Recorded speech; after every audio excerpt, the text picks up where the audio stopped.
Yeah, here's another problem, Brian, is that everybody thinks that we're just so horrible with things we say. Many times me, but sometimes you. You're not as horrible as I am, I don't think, on a scale. I'm not sure.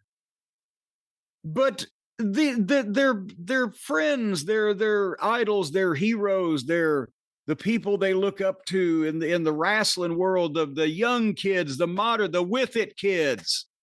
They're the ones that are blazing the trail for inclusivity instead of exclusivity and curiosity that killed the kitty or whatever the it was. And we find out that they're just as bad. The young kids, the hip kids over at AEW are just as bad. Paige has spilled the beans. You mentioned this to me before we went on the air that they wanted her. I thought this was supposed to be the modern, we're going to see the females as just, the athletic side of them and not make them do all this diva stuff. And they wanted her to have a fucking romance in AEW before at some point while she was there, but obviously before she left the company. Well, according to... Has this been reported credibly? This has been reported this morning from a Twitter account called Wrestle Purist. They've had stuff in the past that has been verified, I believe. And this is just a direct quote, actually. Well, I mean, if it's a direct quote, pretty much Howie from the mailroom can bring that up. But this was sent to us by a bunch of people. This is a quote from Saraya from the program Rule Breakers with Saraya. In AEW, there's a wrestler called Daddy Magic. They wanted me to do a love storyline with him. I've managed to go my whole career without doing a love storyline, and I wasn't going to start it. They were like, no, all he's going to do is kiss you. I had a boyfriend at the time, and I was just like, I can't do it, you guys. I just can't do it. So I turned it down. And of course, Saraya is now gone from AEW on the program Rule Breakers with Saraya. You brought it up. What are your thoughts on the idea that they pitched her something with someone who at very best could be considered low mid-card in terms of the placement?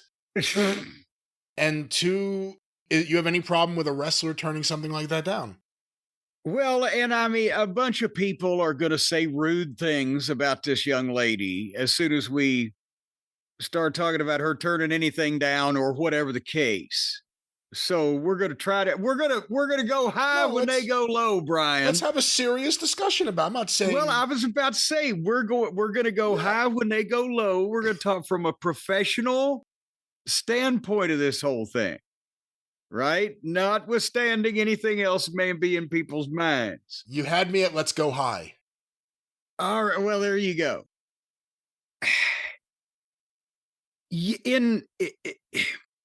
There is an element of when you sign up to be a wrestler, a personality in wrestling, male or female, there's some showbiz involved. There is some acting. I prefer to call it reacting, but there is interplay with other people. You have to do things with other people in the course of the Zabada.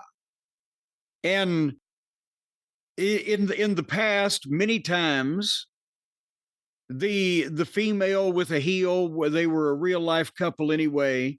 That's how they got into business. Then as that started expanding in OVW, I had guys that were working with girls with them or in the gimmick or a group or whatever, and they had everybody was professional.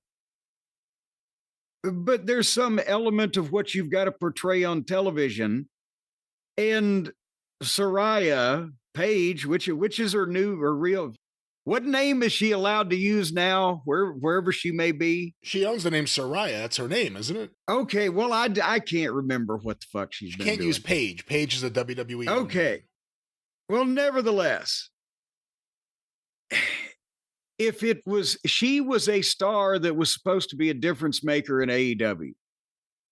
And so if it had been some type of situation where she and a main event personality, and MJF at the time, who was also more important than he is now, or whatever the case, we're supposed to have some kind of on-screen thing going on, I would expect you could be able to get a little kiss out of that. You would be kind of I'm not talking anteaters with their tongues down each other's throat, but some working fucking kissing you should reasonably expect as a promoter in that instance.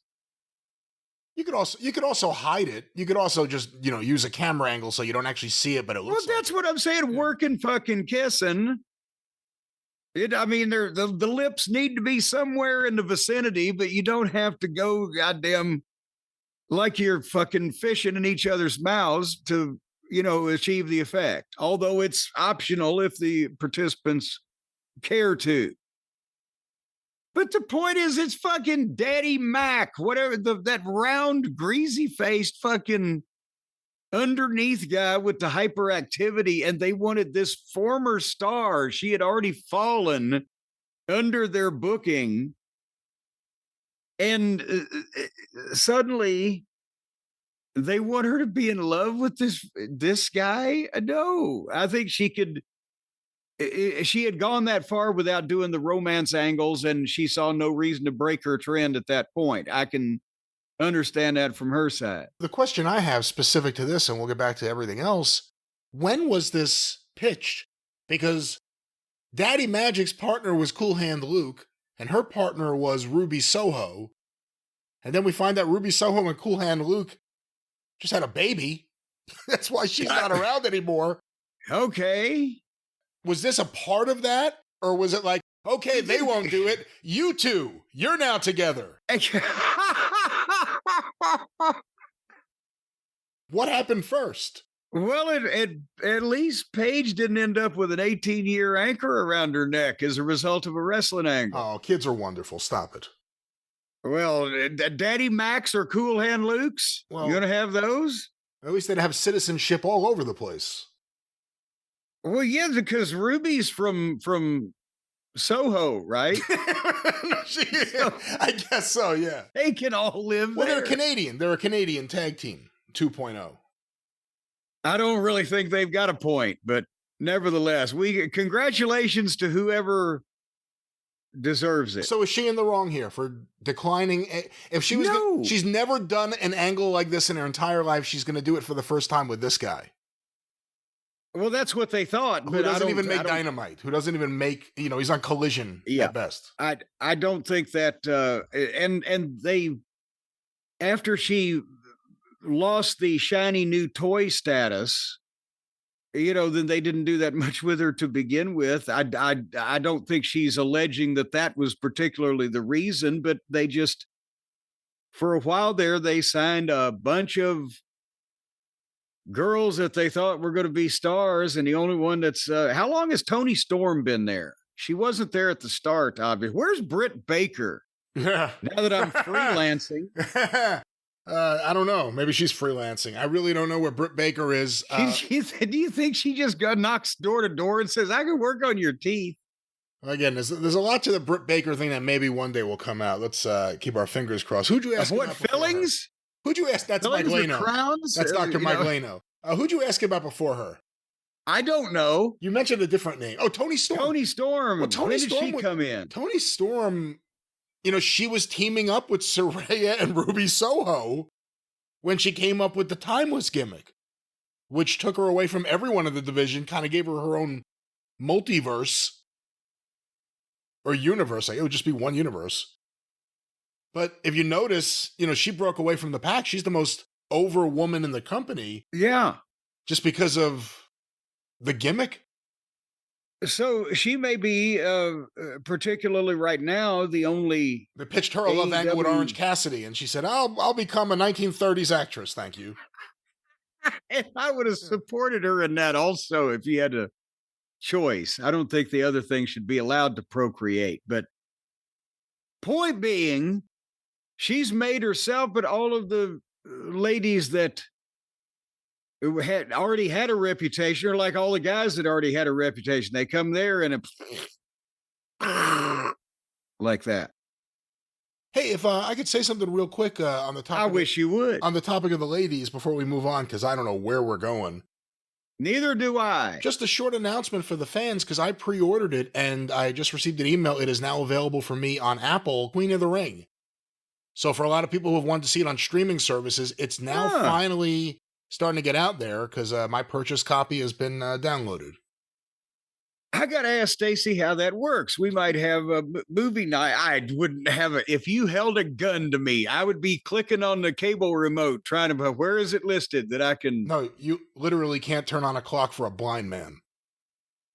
Well, I'm not blind. God damn it. It is 9:29. No, it is not. No, it's not. Only one of those numbers was right. Well, as a matter of fact, it's... What? Hold on. Yeah, there was one number in there. All right. And now the shit's falling down. This is a great episode today. Well, looky here.